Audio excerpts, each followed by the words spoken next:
Welcome back, Guardians, to another Destiny video, and in today's Destiny video we're looking at the challenge mode for Ironside and the challenge mode for Crota and how to do them and complete them, and some friendly tips to try and help you get through it. So hit that like button if this video helps you, if you're excited for Crota's End returning. In the comment section, tell me what you think about this raid. Are you excited for it? Are you doing well on it? Have you completed it? Hit the comments down below.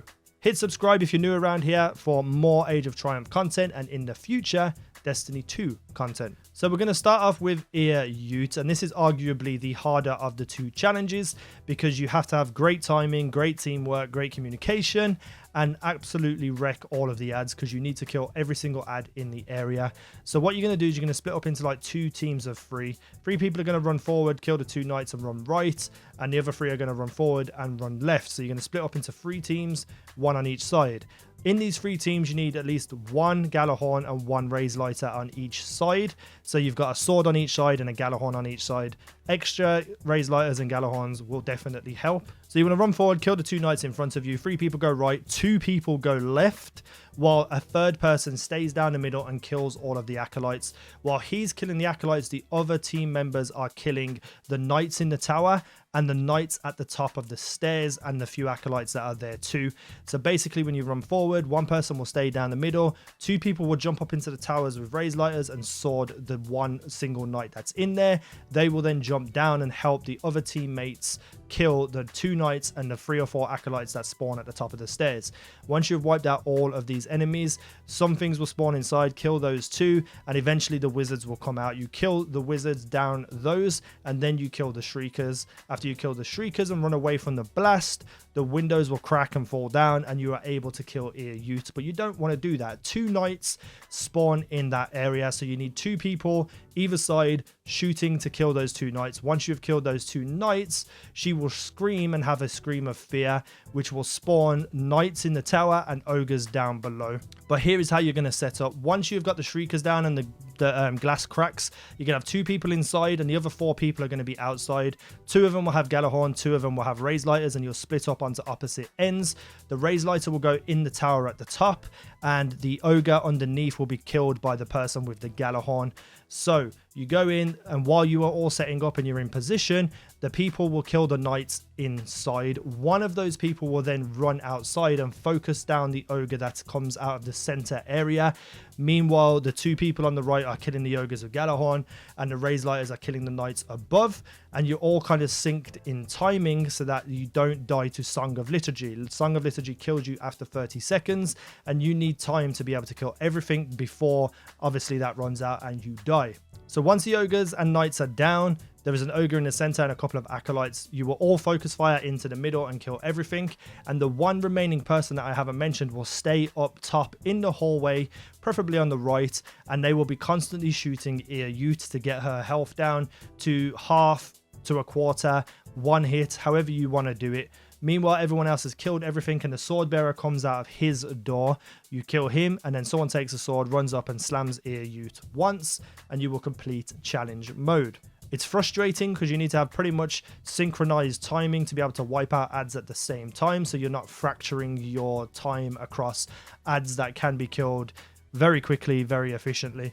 So let's move on to Crota. Now, Crota is actually kind of easy. It really is. If you've never sword beared before, if you've never been a sword person, it can be a little bit intimidating.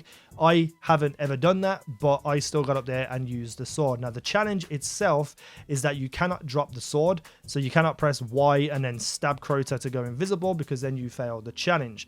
And you also have to have a different person pick up the sword every single time. We got him down in 4 people, so 2 people who are bad with the sword don't even need to pick it up and use it. So what you're going to do is you're going to stack up on the left and you're going to use your best sword bearer first. And what he's going to do is 2 runs of slams. So you're going to run around and you're going to stand pretty much where you can see we're standing on screen. And everyone's going to have a Gjallarhorn and a sniper. So the person's going to go down on their own, Gjallarhorn the sword bearer, get the sword, jump up on the side and say, ready, shoot Crota. You all fire your Gjallarhorns. I believe it only takes 3 Gjallarhorn shots to bring him down, but why not fire some extra just to make sure? Once he goes down and the person slams, then he's going to spawn an oversoul.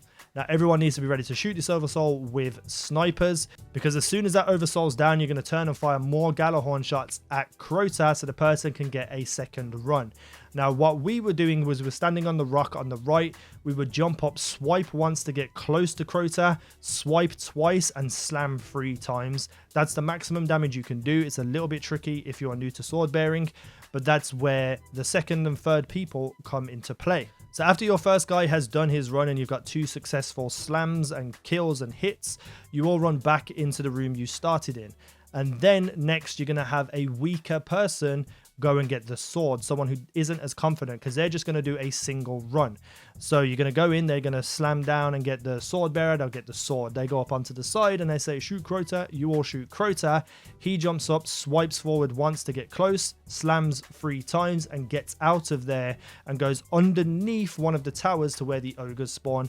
Everyone else focuses on getting the oversoul down and then runs into that room. Also, everyone stands above the door, kills the ogre, kills the other ogre that has come out the other side, and you run back inside to the room you started in. You can kill ads, you don't really need to. Now, depending on how much health Crota has left, you really want to determine whether you want to do another weaker person. So another weaker person does 3 hits, gets Crota down to pretty much nothing, but doesn't enrage him. And then if you do it that way, you all come back into the room and set up for your very last run. I wouldn't have a really good sword bearer go at this point unless you know that that person is going to get enough damage on Crota to finish him. You rinse and repeat, coming back into the room, and then you go back out and do it again, and you will kill him and finish this for challenge mode. It's relatively more easy than the EAU challenge, but it still is a little bit of a challenge, and you can get elemental primaries, armors and such things. If you use the knuckles of EAO, then you get extra items and you get ornaments and such things. So again, I know this video has been put out there by multiple people, but I just wanted to put it out there in case a few of you only really watch me and nobody else. So hit that like button if this helped you. If you understand these challenge modes with me explaining them, please let me know in the comments so that I know that I'm describing things in the correct way. Hit the subscribe button if you're new around here. Thank you for watching. I've been Easy Now, and you guys have been awesome. By the way, I'm super tired, so if I've said anything incorrect and said like Oversoul Edict instead of Oversoul, I apologize. I can't really remember what I said. I hope it all came out well. So yeah, thank you for watching. I've been Easy Now. You guys have been awesome.